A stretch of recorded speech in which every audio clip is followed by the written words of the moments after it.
નમસ્તે વિદ્યાર્થી મિત્રો, આગળના ચેપ્ટરમાં આપણે સંધિ વિશે માહિતી મેળવી હતી.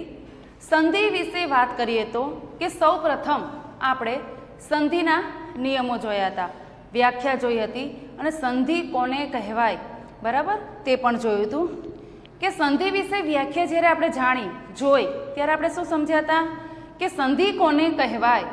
તો સંધિ અહીંયા આપણે કીધું હતું કે બે સ્વર અથવા તો બે સ્વરો પણ બોલી શકીએ, બે સ્વરો, બે વ્યંજનો, સ્વર અને વ્યંજન, સ્વર અને વિસર્ગ, વિસર્ગ અને વ્યંજન, વિસર્ગ અને સ્વર, બધું આડું થઈ શકે. એ બધાના જ્યારે વ્યંજનોનું અમુક નિયમો પ્રમાણેનું અરસપરસ જોડાણ થાય. અરસપરસ જોડાણ થવું એટલે એકની સાથે બીજો સંકળાય. તે ગયા વખતે મેં તમને અહીંયા ઉદાહરણ આપીને સમજાવ્યું હતું કે પ્લસની નિશાની પહેલાંનો એટલે કે જે પહેલો શબ્દ છે એનો છેલ્લો શબ્દ અને પ્લસની નિશાની પછીનો તરતનો એટલે કે બીજો જે શબ્દ છે એનો પહેલો શબ્દ, એ બંને શબ્દ ઉપર એટલે કે બંને અક્ષર ઉપર ખાસ ભાર મૂકવામાં આવે છે. કેમ? તો કે ઘણીવાર એવું બને કે પ્લસની નિશાની પહેલાંનો જે છે છેલ્લો બરાબર એ સ્વર હોય ને પછી વ્યંજન હશે તો એ બંનેને ભેગા કરશું. બંને સ્વર પણ હોઈ શકે, બંને વ્યંજન પણ હોઈ શકે. વિસર્ગ કીધું છે, વિસર્ગ એટલે આપણે જે બે ટપકા કરીએ છીએ તે. તો વિસર્ગની નિશાની પહેલાં જે બે ટપકા કરેલા હોય છે તેને પણ આપણે અહીંયા સંધિના નિયમની અંદર સાંકળી લઈએ છીએ. બીજું કે સ્વર અને વ્યંજનનો આવી રીતે જે પણ કાંઈ નિયમ આવે છે એ પ્રમાણે પરિવર્તન કરીએ છીએ તેને પણ આપણે સંધિ તરીકે ઓળખીએ છીએ. કે વ્યાકરણની પરિભાષામાં આપણે એક વ્યાખ્યા એમ પણ જોઈ હતી કે વ્યાકરણની પરિભાષામાં બે કે વધારે શબ્દો એટલે કે બે કે તેથી વધારે, આપણે કે ને એક હોય તો આપણે એક વચન કહીએ પણ એકથી વધારે બીજું આવે એટલે તરત આપણે બહુવચનમાં તેનો ઉપયોગ કરીએ છીએ. તો આ જ વસ્તુ અહીંયા આપણને સમજવા માગે છે કે વ્યાકરણની પરિભાષામાં એટલે કે વ્યાકરણની દ્રષ્ટિએ એમ પણ કહી શકાય કે બે કે બેથી વધારે શબ્દો જોડાય છે ત્યારે પહેલાંનો અને પછીનો એ બંને જે શબ્દો છે એ બંનેમાં જે પરિવર્તન આવે છે તેને આપણે સંધિ તરીકે ઓળખીએ છીએ. સંધિના આપણે ત્રણ પ્રકાર વિશે માહિતી મેળવી હતી કે પહેલો પ્રકાર છે સ્વર સંધિ, બીજો પ્રકાર છે વ્યંજન સંધિ અને ત્રીજો છે વિસર્ગ સંધિ. સ્વર કોને કહેવાય? તો કે સ્વર આપણે કહીએ ને અ, આ, ઈ, ઉ, એ, ઐ, ઓ, ઔ બરાબર. આ બધા શું છે? તો કે સ્વર. વ્યંજન કોને કહીએ? તો ક, ખ, ઘ, ઘ, ચ, આખો કકો આવી ગયો એટલે કે બીજો પ્રકાર થઈ ગયો વ્યંજન સંધિ. અને ત્રીજો કહીએ છીએ વિસર્ગ એટલે કે જે બે ટપકા કરીએ છીએ તે. તમને યાદ જ હશે કે ગયા લેક્ચરમાં આપણે કોષ્ટક જોયું હતું. કોષ્ટકના અર્થમાં પછી આપણે 8 નિયમો પણ લખ્યા હતા છગડીયો કૌંસ કરીને. યાદ નહીં તો ફરીથી જોઈ લેજો, કારણ કે એનો પિક પણ પાછો પાડીને આપણે વોટ્સઅપમાં મૂક્યો હતો અને તમને કહેવામાં આવ્યું હતું કે એ જે કોષ્ટક છે કે એ જે 8 નિયમોના રૂપમાં કે અ પ્લસ અ બરાબર આ જ થાય, આ પ્લસ આ તો કે આ, અ પ્લસ આ તો કે છે આ અને આ પ્લસ અ તો પણ જવાબ આવશે આમાં. તે આખું એક વસ્તુ 8 જે નિયમો હતા એ બધું તમને કડકડાટ મોઢે કરવાનું કીધું હતું અને એમાં એમ પણ કહેવામાં આવ્યું હતું કે જો તમને એ કોષ્ટક કમ્પ્લીટ એકદમ આવડી જશે તો આપોઆપ તમને સ્વર સંધિના જે આપણે ટોટલ છે 42 નિયમો એટલે કે 42 ઉદાહરણ, નિયમો ન કહી શકીએ, ઉદાહરણ જે છે કે જે 8 હતા કે અથવા જે કોષ્ટક હતું એને લઈને આટલા 42 શબ્દો બને છે ઉદાહરણ, જેની અંદર 32 ઉદાહરણ આપણે આગલા લેક્ચરમાં જોઈ ચૂક્યા છીએ. હવે જુઓ કે જેની અંદર આપણે ઘણું બધું જોયું હતું કે એમ કહી શકીએ કે જેમાં મુખ્યત્વે પાછળનો સ્વર અને આગળનો સ્વર આપણે જોયો. પાછળનો સ્વર ને આગળનો સ્વર ફરીથી યાદ કરજો. આગળનો એટલે કયો? તો કે પ્લસની નિશાની પહેલાંનો અને પાછળનો એટલે પ્લસની નિશાની પછીનો. આ બે અક્ષરો ઉપર જ આખી સંધિ નિર્ભર રહેલી છે. અહીંયા તમને જે પણ આપણે આમ જોવા જઈએ તો ઉદાહરણ કેવી રીતે આપેલા છે કે છૂટા પાડેલા છે, તમે એને ભેગા કરો છો. અને ઉદાહરણ આપણે આને કહેવાય સંધિ જોડો કે તમને છૂટી પાડેલો શબ્દ છે અને તમે એને શું કરી દીધો? ભેગો. એટલે આપણે એને કહીએ સંધિ જોડો, જે પરીક્ષામાં પૂછાય છે 1 માર્કમાં. પણ સંધિ છોડો પણ આવે કે એટલે કહેવાનો મતલબ કે આખો શબ્દો હોય એને તમે આવી રીતે વિભક્ત કરશો, છૂટો પાડો છો. કહેવાનો મતલબ કે આપણે તો આવી રીતે શીખશું, કારણ કે આ શીખેલું હશે તો આપોઆપ તમને પહેલો એટલે કે જોડાયેલો શબ્દ હશે ને છૂટો પાડતા તમને આરામથી આવડશે. એટલે કે સ્વર સંધિની અંદર આપણે 1 થી 32 નિયમો ગયા લેક્ચરમાં જોઈ ચૂક્યા છીએ. આજે હવે ફરીથી આપણે 33મા ઉદાહરણથી જોઈએ. જુઓ અહીંયા ઔ પ્લસ અ, અહીંયા મેં જોડે ઈ પણ લખેલો છે. આ ઈ કયો છે તો કે હસ્વ ઈ. ફરીથી જોજો કે હસ્વ ઈ ને દીર્ઘ ઈ, બરાબર, કે હસ્વ ઉ કે દીર્ઘ ઉ, આ બંનેમાં ખાસ ધ્યાન રાખવાનું છે. હસ્વ ઈ એટલે આપણે કહીએ છીએ કોઈ પણ અક્ષરની આગળની સાઈડથી, આગળની બાજુથી કરવામાં આવતી નિશાની, જેને કહેવાય દાદાની લાકડી, બરાબર ને. અને દીર્ઘ ઈ એટલે કોઈ પણ અક્ષરની પાછળની સાઈડથી, એટલે કે અક્ષર પૂરો થાય પછી જે નિશાની કરવામાં આવે છે તેને દીર્ઘ ઈ કહેવાય. એટલે કે દાદાની લાકડી કેવી થઈ ગઈ? ઊંધી થઈ ગઈ. એકવાર આમ મોઢું આવે ને એકવાર એની સામેની સાઈડ મોઢું આવે. કહેવાનો મતલબ એટલે જ કે હસ્વ ઈ અને દીર્ઘ ઈમાં ફરક પડવો જોઈએ નહીં. બોલવામાં બંને આપણને સરખા જ લાગે છે. ક્યારેક હું એમ શબ્દ બોલું, કોઈ પણ શબ્દ કે ઈયળ, ઈયળ બોલી તેમાં આપણે એમ વિચારવા ના જઈએ ત્યારે લખાય છે આખો ઈ. હસ્વ ઈ કે દીર્ઘ ઈના અર્થમાં નથી લખાતો, પરંતુ આપણને ખબર હોવી જોઈએ કે જે ઈયળ શબ્દ બોલી તો એ ઈ છે એ કયો ઈમાં આવ્યો? હસ્વ ઈમાં કે દીર્ઘ ઈમાં? એ આપણને ખ્યાલ આવવો જોઈએ. અને હંમેશા વસ્તુ ખાસ એક બીજી ધ્યાનમાં રાખવાની કે હસ્વ ઈમાં તમે જ્યારે લખો છો નાનો ઈ, જો નિશાની રૂપે જ્યારે વપરાતો ન હોય, ઈના સ્વરૂપે જ લખાય છે, તો ખાસ યાદ રાખવું કે ઈ લખતી વખતે આપણે શું કરીએ છીએ તો કે એનું પાંખું નાનું વાળીએ અને મોટો ઈ લખીએ ત્યારે મોટો વાળે છે. કહેવાય નજીવો ફેર છે, પણ એ નજીવો ફેર આપણા હાથમાંથી માર્ક્સ આપણા લઈ લે છે, વાર લાગે નહીં. કારણ કે આમાં નજીવો જ ફેર છે. હા, ઉ છે તો બરાબર છે કે એમાં તો મોટો ઘણો ફેર લાગે, કે ઘણું બધું અંતર રહી જાય છે, પણ તો આ ઈમાં તો નાનું એવું પાંખ્યું સેજ એવું વાળી દો એટલે તરત મોટો ઈ થઈ જાય છે. એટલે કે સ્વરૂપે આપણે કહીએ કે ગુજરાતી ભાષામાં જ્યારે પુસ્તકમાંથી શિક્ષક દ્વારા પાઠ ભણાવવામાં આવતો હોય ત્યારે તમને અચૂક કહેવામાં આવે છે કે ટેક્સ્ટ બુકમાં ધ્યાન આપો. કહેવાનો મતલબ એટલો જ છે કે જોડણીમાં તમારા માર્ક કપાય નહીં માટે. કારણ કે એમાં ઘણીવાર એવો શબ્દ ઈને લખતો હોય, જરૂરી નથી કે હસ્વ ઈ કે દીર્ઘ ઈમાં જ વપરાતો, વધારે ઘણી વખત આવી રીતે પણ એ વપરાતો હોય. અને તમને જો ધ્યાન આપ્યું હશે તો તમને ખબર પડી જ જાય કે આ ઈ છે, હસ્વ ઈના અર્થમાં છે. અને એ શબ્દ જો સમજી લો કે જોડણીમાં પૂછાયો હોય તો કદાચ હસ્વ ઈ દીર્ઘ ઈ ઊંધું થઈ જાય તો હશે તમે ખાલી દીર્ઘ ઈ પાંખ્યું વધારે વાળી દો તો પણ આપણે જોડણીનો એક માર્ક કપાઈ જાય છે. અથવા તો એ જ વસ્તુ અહીંયા સંધિમાં આવી હોય ત્યારે પણ એ વસ્તુ બની શકે છે.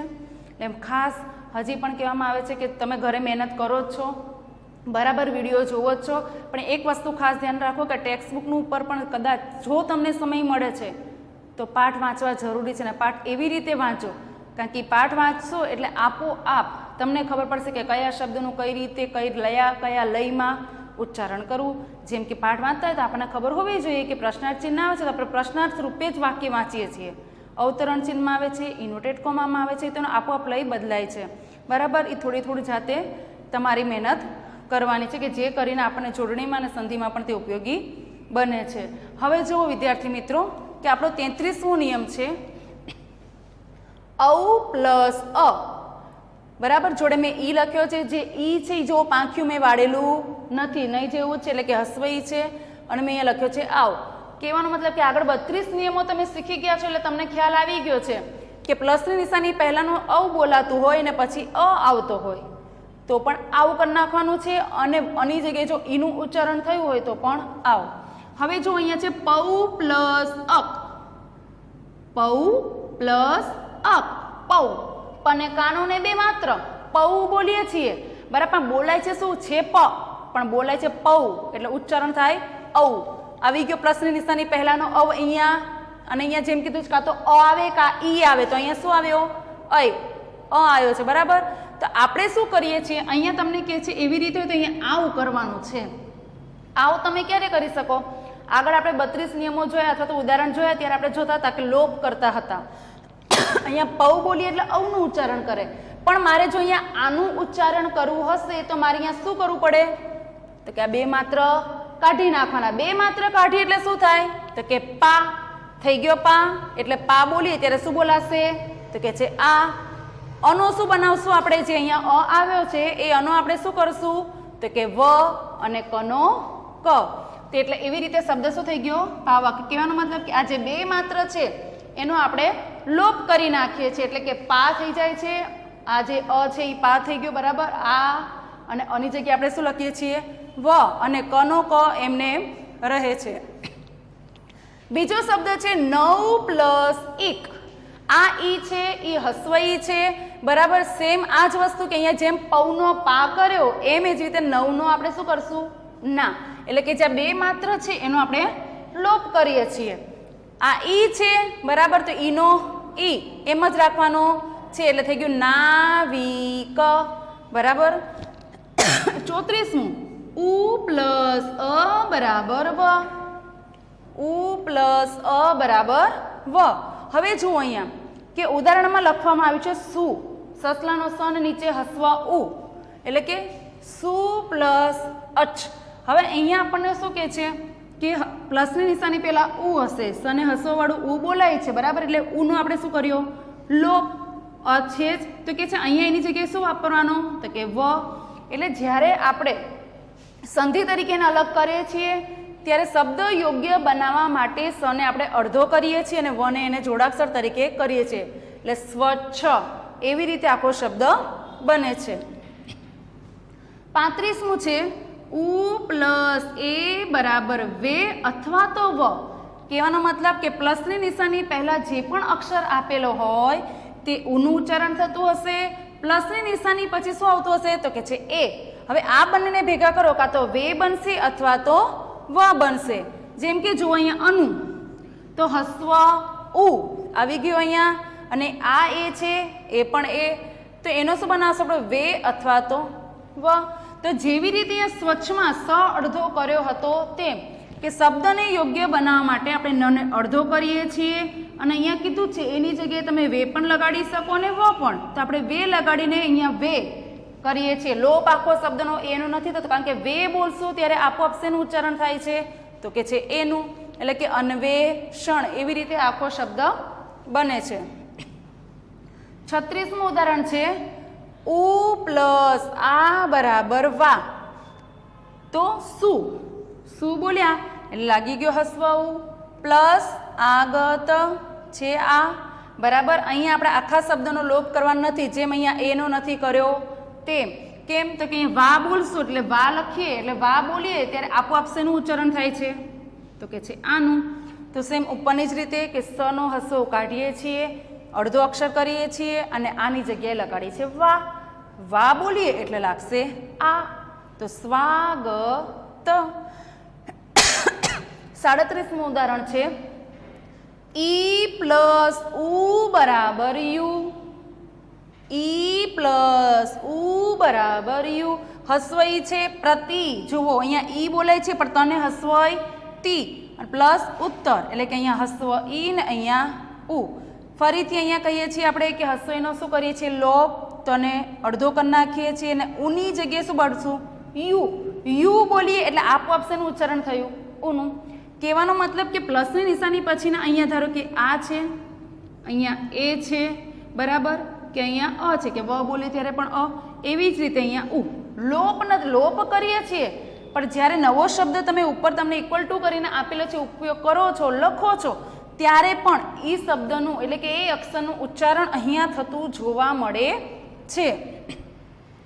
એટલે કે હસ્વ કાઢીને તને અડધો અક્ષર કરીએ છીએ અને યુ લગાડીએ છીએ જોડાક્ષર તરીકે, અને યુનું ઉચ્ચારણ થાય છે, એટલે કે શબ્દ આખો બને છે પ્રત્યુત્તર. 38મું છે ઈ + અ બરાબર ય. આ પણ ઈ છે એટલે કે હસ્વ ઈ છે, વને હસ્વ વી પ્લસ અર્થ. જે અહીંયા છે હસ્વ ઈ એનો આપણે લોપ કરીએ છીએ, વને જોડાક્ષરને પણ અડધો અક્ષર કરીને લઈએ છીએ. અ છે અની જગ્યાએ વાપરીએ છીએ ય. કહેવાનો મતલબ કે અનો લોપ થતો નથી, પણ ય એની જગ્યાએ જ્યારે લગાડીએ છીએ વ્યર્થ. ય બોલીએ એટલે શેનું ઉચ્ચારણ થશે? તો કે છે અનું, એટલે કેવી રીતે શબ્દ બન્યો? વ્યર્થ. આગળ છે ઈ + એ બરાબર યે. પ્રતિ પ્લસ એક. હવે તી છે એટલે કે હસ્વ ઈ, એનો એ, યે, કે યે બોલીએ એટલે શેનું ઉચ્ચારણ થાય? તો કે છે એનું. સેમ ઉપરની રીતે જ કે હસ્વ એનો લોપ કરશું, તને અડધો કરશું, એની જગ્યાએ યે લગાડશું.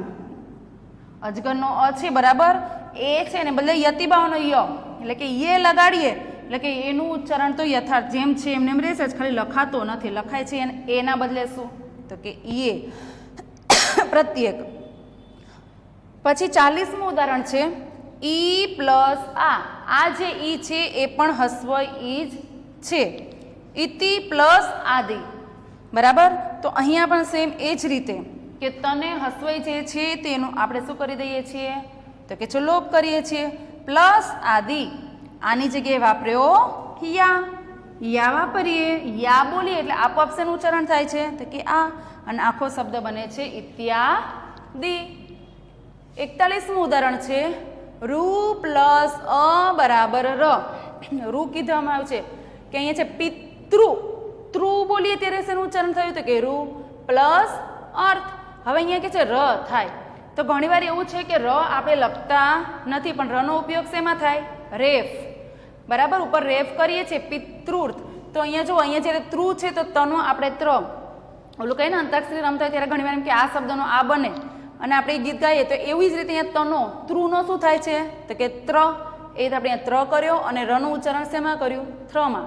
પિત્રર્થ એટલે કે ત્ર બોલીએ ત્યારે શું થઈ જગ્યો ર.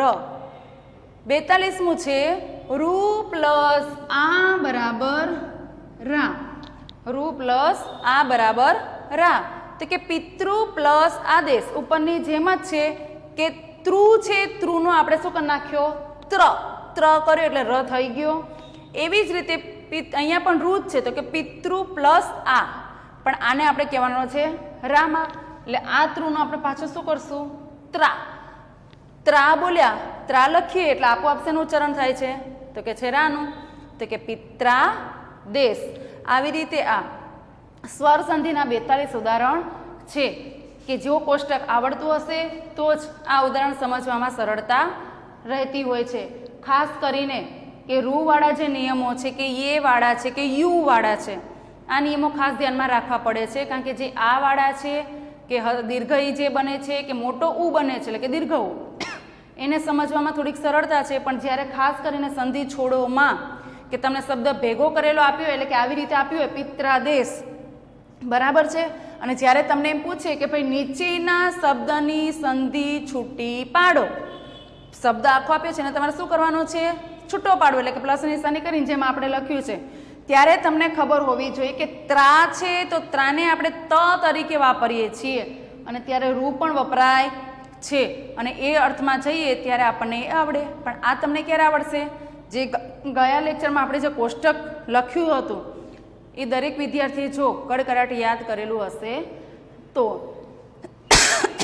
હવે જુઓ કે આ જે વ્યંજન સંધિના નિયમો, એક સંધિ આપણી જે સ્વર સંધિ હતી તે અહીં આપણે પૂરી થાય છે. બીજી છે વ્યંજન સંધિ. તો વ્યંજન એટલે મેં તમને કીધું કે કથી જ્ઞ કહી શકીએ, આમ તો ક્ષ જ્ઞ આ બધા ઉપયોગમાં બહુ ઓછા આવે છે પણ આખો કક્કો લઈ શકીએ. તો વ્યંજન સંધિ સમજવા માટે આ કોષ્ટક સમજવું જરૂરી છે કારણ કે કોષ્ટકના આધારે જ આપણા બધા નિયમો અહીંયા કાર્યરત છે. જેવી રીતે સ્વર સંધિની અંદર આપણે કોષ્ટક શીખ્યા હતા તેવી જ રીતે કે સ્વર સંધિમાં અહીંયા આપણે 42 ઉદાહરણ છે, જ્યારે વ્યંજન સંધિને સમજવા માટે 14 ઉદાહરણ જોઈશું.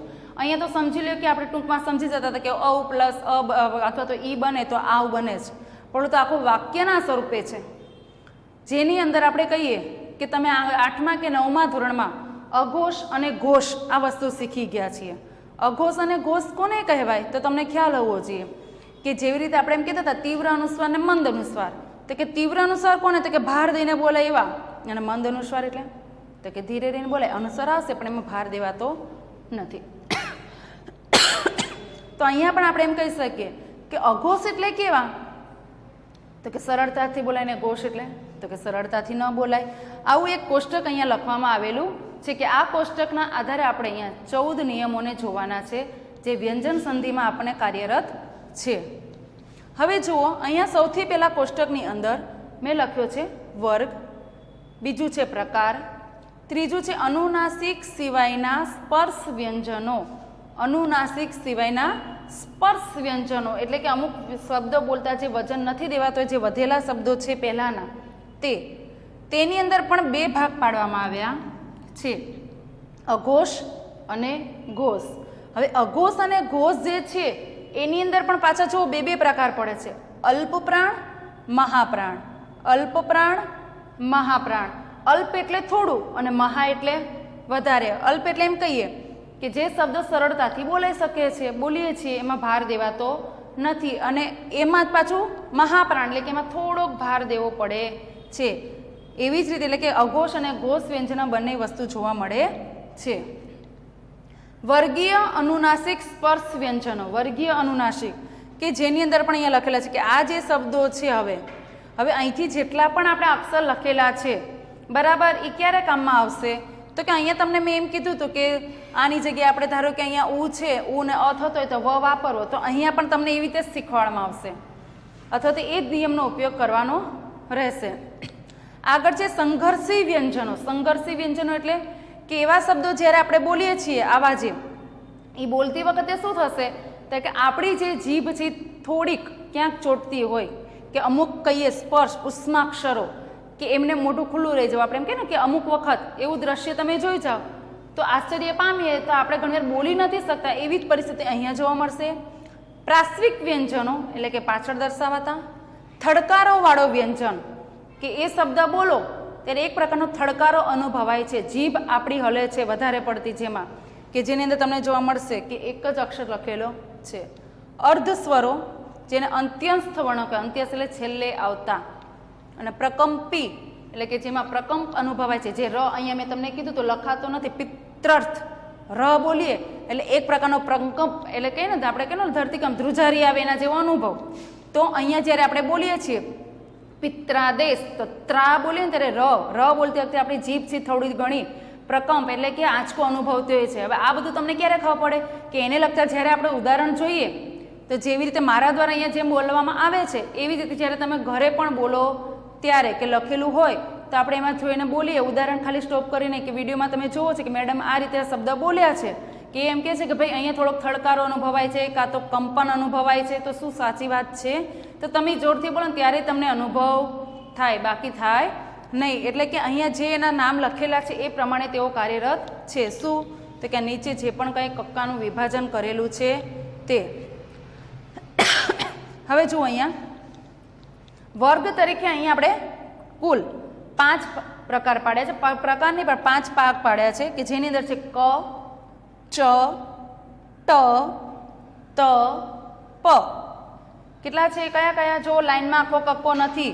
પહેલા છે ક, પછી છે ચ, પછી છે ટ, પછી છે ત અને પછી છે પ. હવે એના પ્રકાર છે. આ વસ્તુ તમે 8મા 9મા ધોરણમાં શીખી ચૂક્યા છો. એ સિવાય સંસ્કૃતમાં પણ આ જ વસ્તુ આવે છે. 8મા 9મામાં ભણ્યા છો અને 10મામાં પણ ભણશો અથવા તો ભણી ગયા હશો, બરાબર છે? એટલે એકની એક વસ્તુ છે, ખાલી ફેર શું પડે તો કે છે અહીંયા લીટો કરવો પડે. સંસ્કૃતમાં કે હિન્દીમાં વસ્તુ શીખો છો ત્યારે આ ક આપણે આમ લખ્યો એટલે તો ઊંધો લખી નાખીએ એટલે કે આડો અને ઉપર લીટી આવે, આટલો જ ફેર પડે છે, બરાબર? ક એટલે કંઠ્ય, કંઠ્ય, બરાબર? ચ એટલે તાલવ્ય, ટ એટલે મૂર્ધન્ય, ત એટલે દંત્ય અને પ એટલે ઓષ્ઠ્ય. હવે એક વસ્તુ સાંભળો કે કંઠ્ય એટલે શું તો કે કંઠ્ય એટલે કંઠ, કંઠ એટલે ગળું, ગળામાંથી બોલાય છે તે. તાલવ્ય એટલે તાળું, આપણી ઉપલા જે દાંત છે ને અડેલો ભાગ, ઉપલું તાળું, કે એ અક્ષર બોલતી વખતે તમારી જીભ છે ઉપર તાળવાને અડતી હશે. મૂર્ધન્ય એટલે કે અંદરથી ગળાની નીચેના ભાગમાંથી ઊંડાઈથી બોલવામાં આવતો અક્ષર. દંત્ય એટલે દાંત, કે એવા અક્ષર કે તમે બોલશો એટલે એ અક્ષર બોલતી વખતે અથવા તો એ વર્ણ બોલતી વખતે તમારી જીભ છે ક્યાં અડતી હશે? તમારા જે ઉપરના દાંત છે એના પાછળના ભાગને, એટલે એને કહેવાય છે દંત્ય. અને ઓષ્ઠ્ય, ઓષ્ઠ્ય એટલે હોઠ, ઓષ્ઠ્ય એટલે હોઠ, જે સંસ્કૃતમાં શબ્દ આવે છે એટલે તમને ખ્યાલ જ છે. ઓષ્ઠ્ય એટલે કે હોઠ, કે એ વર્ણ બોલતી વખતે તમારા હોઠ છે એકબીજાને ભેગા થતા હશે કે બોલશો સેજવાળી ચોટેલા પણ રે એની જેમ. હવે જુઓ કંઠ્ય તરીકે અહીંયા આપણે 4 લખેલા છે, ક, ખ, ગ, ઘ, બરાબર? કે ગળામાંથી એમાં તમારો જ્યારે બોલશો ત્યારે તમારું જે મોઢાની જે હલનચલનની પ્રક્રિયા છે તે એમને એમ રહેશે, સળંગ બોલાય છે. ક, ખ, ગ, ગ. તમારી જીભ છે એ પણ એમનેમ જ રહેશે, એમાં કાંઈ ફેરફાર પડશે નહીં. આ જે રીતે હું બોલું છું એ રીતે દરેકે ઘરે પ્રેક્ટિસ કરવી કે જેથી કરીને વ્યંજન સંધિ ઓળખવામાં તમને સરળતા રહે. બીજું છે તાલવ્ય.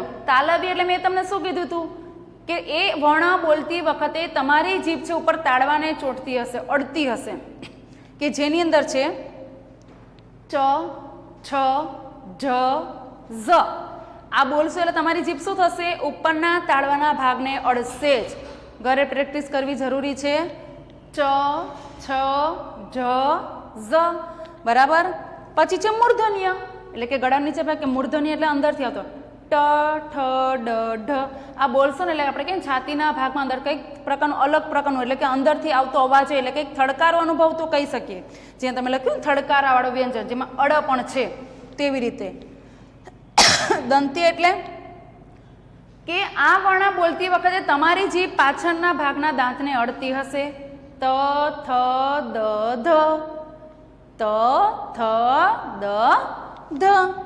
અને એવી જ રીતે ઓષ્ઠ, ઓષ્ઠ એટલે હોઠ. મેં તમને કીધું હતું તેમ કે એ વર્ણ બોલશો એટલે શું થશે? કે તમારા હોઠ બે ભેગા થશે. પ, ફ, બ, ભ.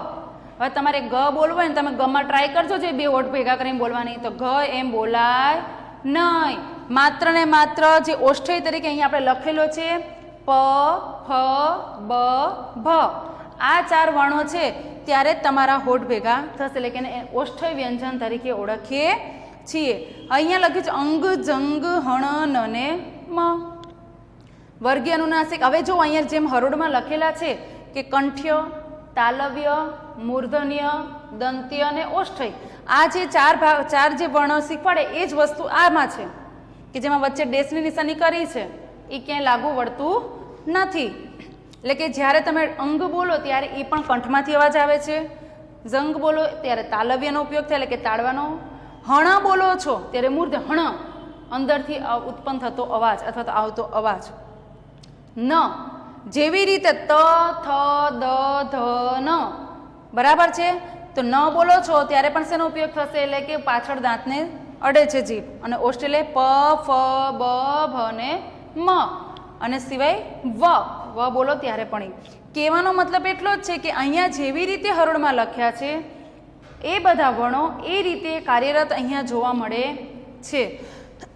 એટલે ખાસ ફરીથી કે આ કોષ્ટક દરેકે યાદ રાખવાનું છે. બીજી વસ્તુ ખાસ કે અહીંયા મેં જ્યારે અઘોષ અને ઘોષ વ્યંજન લખેલા છે તો તમારે આ વસ્તુ પણ એક ધ્યાન શું રાખવાની છે? આ કોષ્ટક હજી જ્યારે આપણે હમણાં બીજું લેક્ચર ચાલુ થશે ત્યારે ફરીથી લખવું પડશે, પણ બની શકે કદાચ ત્યારે થોડાક મેં નાના અક્ષર કરેલા હશે, કારણ કે નીચેના નિયમો જ્યારે સમજાવું ત્યારે કોષ્ટક સામે હોવું જરૂરી છે, કે જેથી કરીને તમને પણ ખ્યાલ આવે. બીજી વસ્તુ કે આ જે મેં આડું લખ્યું છે અત્યારે વર્ગીય અનુનાસિક સ્પર્શ વ્યંજનો, આનો ફોટો પાડીને પણ મૂકવામાં આવશે. બરાબર છે, એટલે તમને ખ્યાલ આવે. પરંતુ જ્યારે હમણાં બીજા લેક્ચરમાં કોષ્ટક દોરીશ ત્યારે નાના સ્વરૂપે લખાયેલું હશે, એટલે કે નાના અક્ષરે, અને એની લખવાની પદ્ધતિ બદલાઈ ગઈ હશે, એટલે તમને કારણ કે જગ્યા ઓછી જોઈએ. બરાબર. અને નીચે જ્યારે હું નિયમ સમજાવું ત્યારે સરળતા રહે માટે, એટલે કે દરેકે આ કોષ્ટક જે રીતે આપણે આગળના સ્વર સંધિનું કોષ્ટક લખીને તૈયાર કર્યું હતું તેવી રીતે આ કોષ્ટક પણ લખીને તૈયાર કરવાનું છે. Thank you.